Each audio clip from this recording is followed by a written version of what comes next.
Assalamualaikum warahmatullahi wabarakatuh. Kembali lagi bersama kami tim Edi Paiji. Hari ini saya akan membagikan cara bagaimana membuat pestisida nabati dari bahan-bahan yang ada di sekitar kita. Untuk bahan-bahan yang diperlukan atau yang disiapkan, yang pertama kita perlu memahami dulu karakter bahan-bahan yang akan digunakan untuk pestisida nabati. Yang pertama, kita harus memiliki bahan yang memiliki rasa pahit. Nah, di sini saya menggunakan daun imbo atau daun mimba. Ini daun memiliki karakter dan rasa yang sangat pahit. Fungsinya nanti ketika kita gunakan untuk pestisida, daun mimbo ini akan melapisi bagian tumbuhan, dan bagian tumbuhan itu akan akan berasa pahit. Jadi OPT atau organisme pengganggu tanaman tidak akan mau untuk memakan daun ataupun batang tanaman karena rasanya yang cenderung pahit. Kemudian yang kedua, kita harus memiliki bahan memiliki rasa pedas atau panas. Di sini saya menggunakan cabai. Semakin pedas semakin baik. Di sini saya menggunakan cabai rawit. Saya menggunakan cabai rawit hijau. Kalau ada yang merah ya, yang lebih pedas lebih baik. Saya menggunakan ini berapa ini, sekitar 10 biji untuk saya gunakan pestisida nabati. Kemudian di sini saya punya kunyit. Nah, di sini saya punya kunyit atau orang Jawa bilangnya kunir. Ini tentu saja juga mudah didapatkan di dapur. Dan juga ada jahe. Ini jahe. Fungsinya apa? Kunyit dan jahe ini yang nantinya akan memperkuat sistem kekebalan tubuh pada tanaman. Jadi dia akan memperkuat imun tanaman dan akan memperkuat pertahanan untuk melawan OPT atau organisme pengganggu tanaman yang akan menyerang tanaman kita. Kemudian kita memiliki bawang putih. Bawang putih ini memiliki karakter dia bersifat antibakteri atau ya dia bersifat antibakteri. Jadi nanti dia akan melindungi tanaman dari bakteri-bakteri pengganggu atau kuman-kuman pengganggu. Kemudian di sini kita punya sereh. Sereh ini memiliki karakter berbau menyengat atau harum ya. Jadi sereh ini bisa diganti dengan misalnya jengkol, pete, pandan atau yang lainnya yang memiliki bau menyengat. Perlu diperhatikan untuk sereh, jika kita menggunakan sereh, kita gunakan bersama dengan akarnya karena di ujung akar sereh ini mengandung racun. Jadi akan baik jika kita gunakan untuk pestisida. Nantinya ujung akar sereh ini akan menjadi racun alami untuk serangga-serangga atau organisme pengganggu untuk tanaman. Sebenarnya masih ada banyak bahan lagi yang dapat kita gunakan, misalnya ada babadotan atau yang lainnya yang memiliki karakter pedas, pahit, kemudian beracun, dan juga yang memiliki aroma menyengat. Lalu bagaimana cara membuatnya?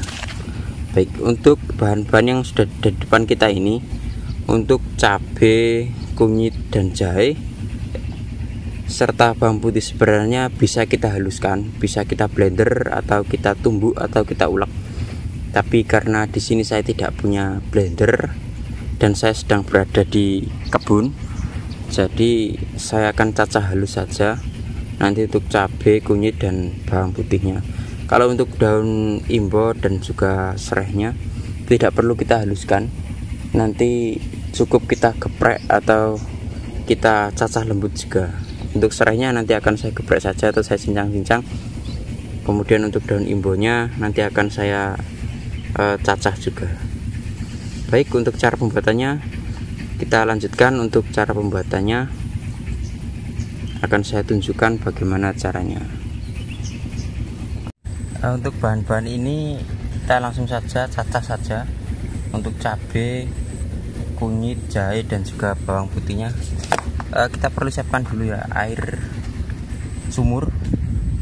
Kita letakkan di botol 1,5 liter. Bisa sudah siapkan. Nanti untuk semua bahannya kita masukkan ke sini. Sekarang kita pinggirkan dulu.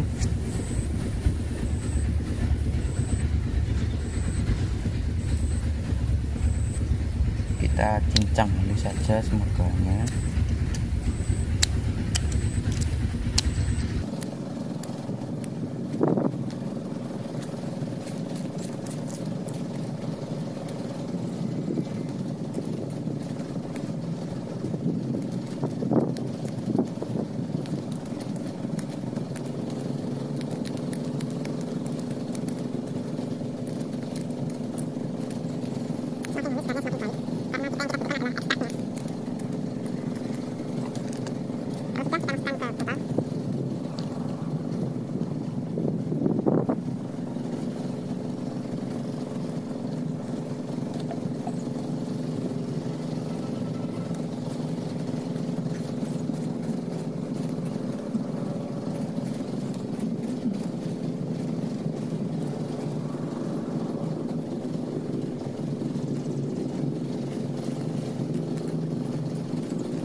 Untuk serehnya juga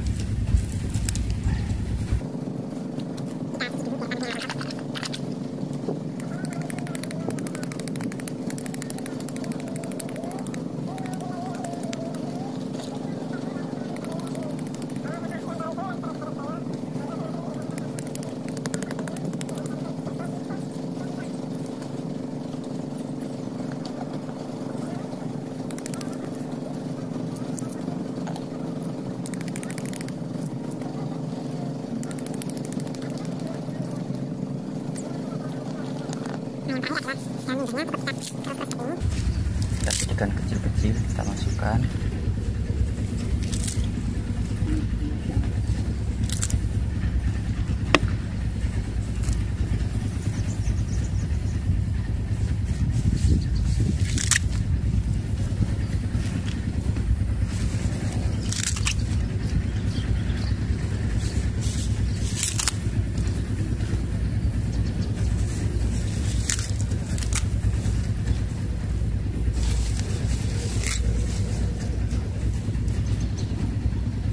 Baik, mungkin segitu saja untuk botol ukuran 1,5 liter.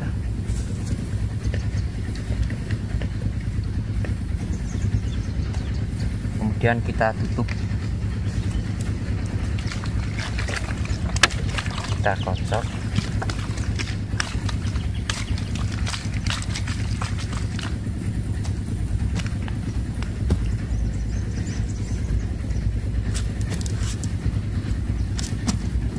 Ini sudah jadi. Untuk pestisida nabatinya sudah jadi. Ini tinggal kita diamkan selama semalam saja, sebenarnya sudah bisa digunakan. Namun untuk lebih maksimalnya, untuk mengeluarkan semua sari-sari dari bahan-bahan yang kita gunakan, sebaiknya kita simpan selama 1 minggu. Dan perlu diperhatikan, untuk pestisida nabati ini sebelum digunakan, setelah sudah jadi, harus dilakukan uji dosis terlebih dahulu. Karena apa? Nantinya jika tidak dilakukan uji dosis, takutnya akan membuat tanaman malah akan menjadi mati karena kelebihan dosis. Jadi perlu dilakukan uji dosis terlebih dahulu untuk mengetahui seberapa ukuran dosis yang diperlukan untuk tanaman kita. Baik, mungkin cukup itu saja dulur-dulur. Terima kasih telah mendukung channel ini. Jangan lupa tekan tombol subscribe dan aktifkan loncengnya. Terus dukung channel Edi Paiji. Salam pertanian, salam hijau, matur nuwun.